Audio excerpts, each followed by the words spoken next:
Students welcome to this lecture. इस lecture में हम डिस्कस करेंगे interaction of radiation with matter. ठीक है, तो स्टूडेंट्स मैटर से मुराद होता है सॉलिड, लिक्विड या गैसेस। ठीक है, और रेडिएशन से मुराद होता है कि जब हमारे पास एनर्जी ट्रांसमिट होती है पार्टिकल्स के थ्रू, ठीक है, तो उसे कहा जाता है रेडिएशन।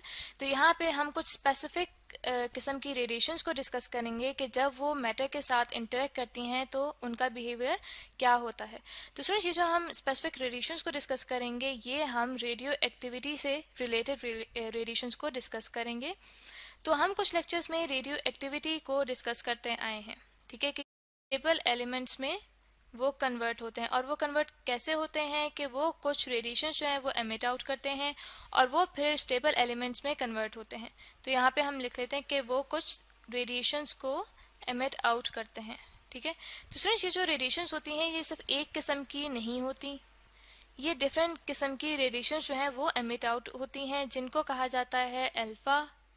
ठीक है, अल्फा, बीटा या फिर गैमा। ठीक है, तो स्टूडेंट्स अब इनके लिए हम इस तरह करते हैं कि ये जो हमारे पास रेडियो एक्टिविटी का प्रोसेस होता है इसको देखते हैं कि जब हमारे पास अल्फा पार्टिकल्स एमिट होंगे तब हमारे पास कैसे रिएक्शंस होते हैं, जब हमारे पास बीटा पार्टिकल्स एमिट होते हैं तब क्या रिएक्शंस होते हैं। कर दूं एलिमेंट को एक्स से। ठीक है, कि हमारे पास जो रेडियो एक्टिव एलिमेंट है वो यहाँ पे एक्स है और जो उसका एटॉमिक मास है वो यहाँ पे ए है और एटॉमिक नंबर जी है। ठीक है, तो जब ये डिके होगा डॉटर न्यूक्लियाई में, यानी कि डिके होने के बाद जो हमारे पास एलिमेंट आया है तो उसे मैं यहाँ न्यूक्लियॉन्स है वो हमारे पास 4 न्यूक्लियॉन्स कम हो जाएंगे, उनका जो एटॉमिक मास होता है वो होता है 4। ठीक है, और इसी तरह से जो हमारे पास एटॉमिक नंबर है वो होता है 2।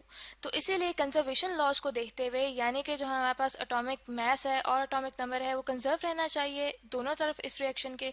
तो हम यहाँ पे देखते हैं कि जो हमारे पास एटॉमिक नंबर यहाँ पे है वो है जी। ठीक है, तो रिजल्ट में भी हमारे पास क्या बन रहा है Z-2 + 2, तो ये हमारे पास बन जाएगा जी।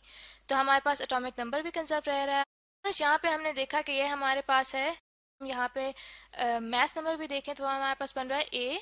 ठीक है, और जब हमारे पास डिके हो जाता है तो हमारे पास बनता है A-4 + 4, दैट मीन्स कि हमारे पास रिजल्ट में भी ए ही बन रहा है। में एलिमेंट आ रहा है उसे भी मैं एक्स से ही डिनोट करूंगी, तो जो उसका हमारे पास एटॉमिक मास है वो तो ए ही रहेगा। ठीक है, लेकिन उसका जो एटॉमिक नंबर है वो बन जाएगा Z+1। वो इस वजह से कि जो हमारे पास बीटा पार्टिकल है, ठीक है, उसको यहाँ पे मैं बीटा से रिप्रेजेंट कर रही हूँ, उसका जो हमारे पास एटॉमिक मास है वो होगा 0 और जो हमारे पास चार्ज नंबर यानी कि एटॉमिक नंबर है वो होगा -1। ठीक है, और साथ ही स्टूडेंट्स हमारे पास इस रिएक्शन में एमिट आउट होता है एंटी न्यूट्रिनो, जो कि एंटी पार्टिकल होता है न्यूट्रिनो का। तो स्टूडेंट्स यहाँ पे भी आप देख सकते हैं कि हमारे पास जो एटॉमिक मास है वो कंजर्व रह रहा है क्योंकि हमारे पास जो पेरेंट, ठीक है, इसी तरह से जो हमारे पास एटॉमिक नंबर है वो हमारे पास है जी। ठीक है, और रिजल्ट में हमारे पास आ रहा है Z+1 -1, दैट मीन्स कि हमारे पास जी ही आ रहा है रिजल्ट में भी, तो हमारे पास जो एटॉमिक नंबर है वो भी कंजर्व रह रहा है। तो ये स्टूडेंट्स हमारे पास बीटा रेडिएशन के लिए रिएक्शन है।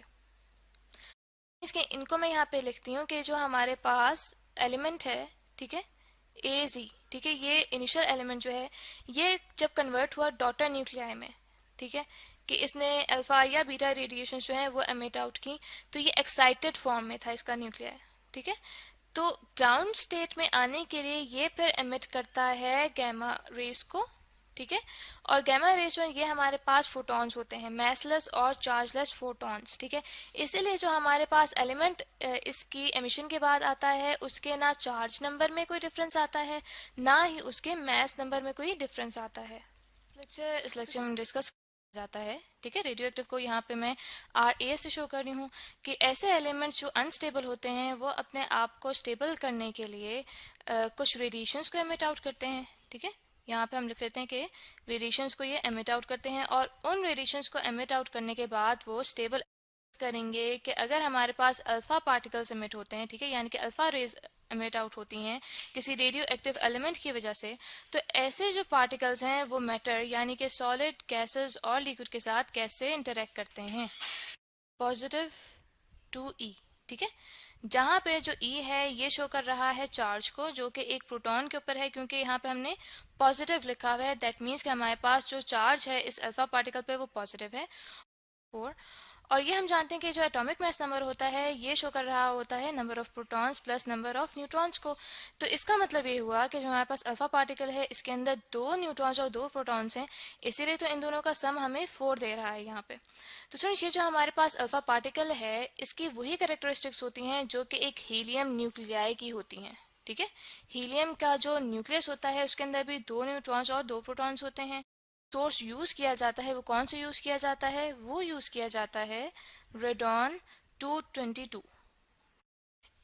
इजेक्ट होते हैं उनके ऊपर डिपेंड करते हैं कि इनकी स्पीड क्या हो। ठीक है, नॉर्मली जो इनकी स्पीड होती है, ठीक है, स्पीड होती है वो होती है 1.4 इंटू 10⁻⁷ मीटर पर सेकेंड से लेके 1.7 इंटू 10⁻⁷ मीटर पर सेकेंड। ठीक है, और ये जो इनकी स्पीड होती है डिपेंड करता है ऐसे अल्फा पार्टिकल्स जिनकी स्पीड होती है उनकी नॉर्मली जो एनर्जी होती है वो होती है 7.7 मेगा इलेक्ट्रॉन वोल्ट्स।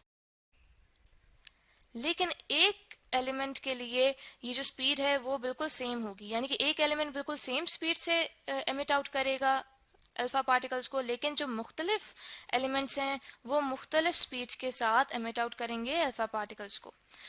है वो इफेक्ट होता है इलेक्ट्रिक या मैग्नेटिक फील्ड से। ठीक है, तो यहाँ पे हम लिख लेते हैं कि जो पाथ है वो इफेक्ट होता है इलेक्ट्रिक या मैग्नेटिक फील्ड से, क्योंकि ये एक चार्ज पार्टिकल है। और स्टूडेंट्स, इसी तरह से जब मैस की बात आए तो ये जो हमारे पास अल्फा पार्टिकल्स होते हैं, ठीक है, अल्फा पार्टिकल ये 7000 टाइम्स मोर मैसिव होते हैं इलेक्ट्रॉन से। ठीक है, 7000 times more massive than electron. ठीक है, और चूंकि ये ज़्यादा मैसिव होते हैं, इनका मैस ज़्यादा होता है, इसीलिए ये ज़्यादा डिफ्लेक्ट भी नहीं होते। ठीक है, यानी कि इनके जो अपना पाथ होता है उससे ज़्यादा हटते भी नहीं हैं। और approach to close to nuclei of matter. ठीक है, उसकी वजह ये होती है कि स्टूडेंट्स हमने ये देखा कि इनके ऊपर पॉजिटिव चार्ज होता है और जो न्यूक्लियस होता है उसके अंदर भी प्रोटॉन्स होते हैं। ठीक है, तो इसी वजह से इलेक्ट्रोस्टैटिक रिपल्शन होती है और ये जिस मैटर में से गुजर रहे होते हैं उसके एटम्स के न्यूक्लियाई के इतना करीब नहीं जाते।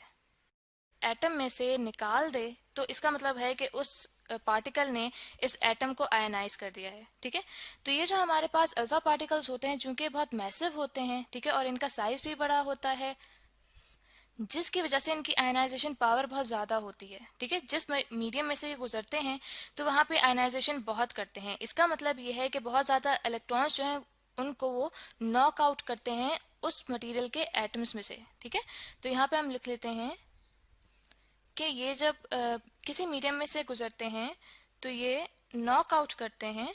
ठीक है, हम यहाँ पे दोबारा लिख लेते हैं कि ये नॉक आउट करते हैं इलेक्ट्रॉन्स को।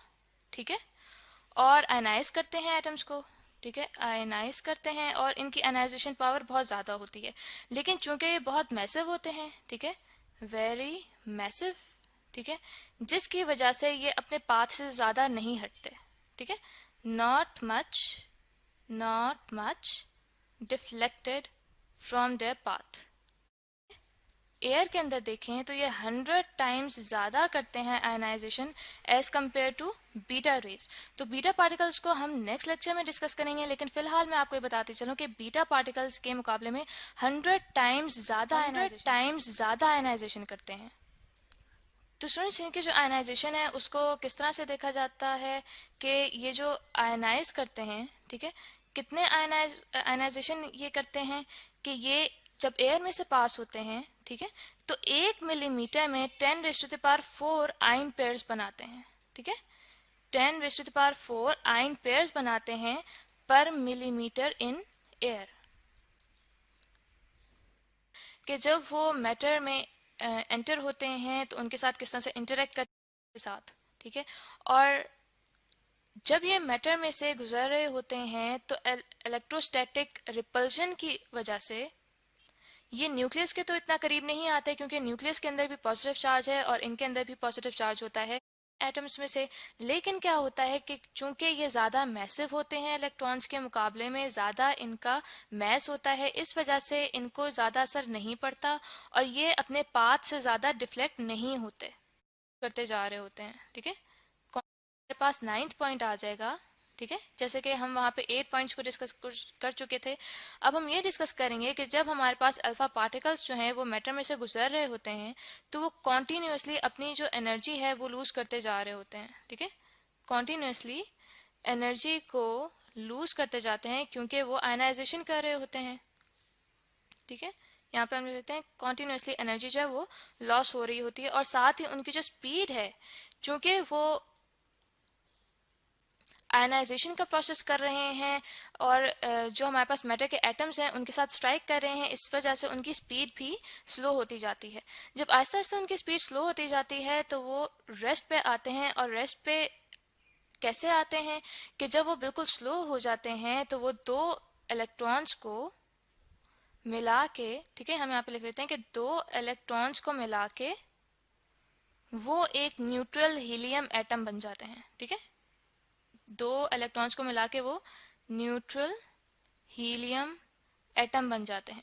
क्योंकि स्टूडेंट्स पहले हमने ये देखा था कि जो हमारे पास अल्फा पार्टिकल्स हैं इनके वही कैरेक्टरिस्टिक्स होते हैं जो कि एक हीलियम न्यूक्लियाई के होते हैं।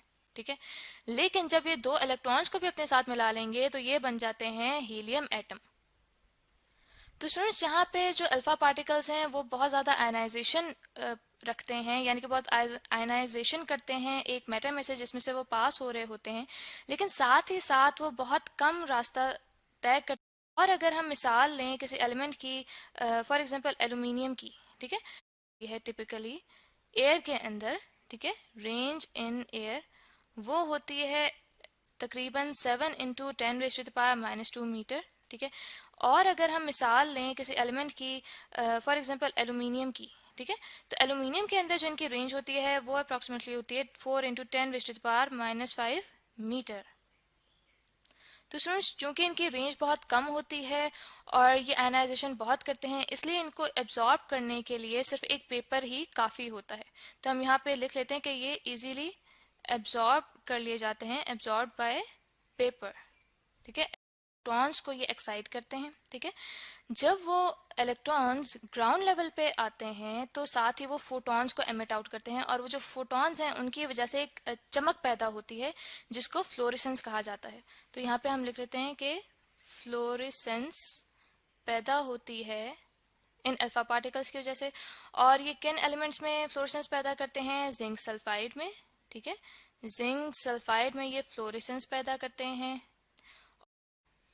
बेरियम प्लेटिनो साइनाइड, ठीक है, साइनाइड, बेरियम प्लेटिनो साइनाइड में भी ये फ्लोरेसेंस पैदा करते हैं और उसका केमिकल फार्मूला होता है BaPt(CN4). ठीक है, ये पर भी इफेक्ट करते हैं, फार्मूला होता है। तो स्टूडेंट्स इसी फ्लोरेसेंस की वजह से ये जो अल्फा पार्टिकल्स होते हैं ये फोटोग्राफिक प्लेट को भी इफेक्ट करते हैं। ठीक है, फोटोग्राफिक तो हर कोलिजन में ये कितनी एनर्जी लूज करते हैं? ये लूज करते हैं about 35 electron volts energy, 35 electron volts energy in each collision. ठीक है, हर कोलिजन में ये तकरीबन 35 इलेक्ट्रॉन वोल्ट्स एनर्जी जो है वो लूज करते हैं। तो यह हम यहाँ पे लिख लेते हैं कि ये हर कोलिजन में इतनी एनर्जी जो है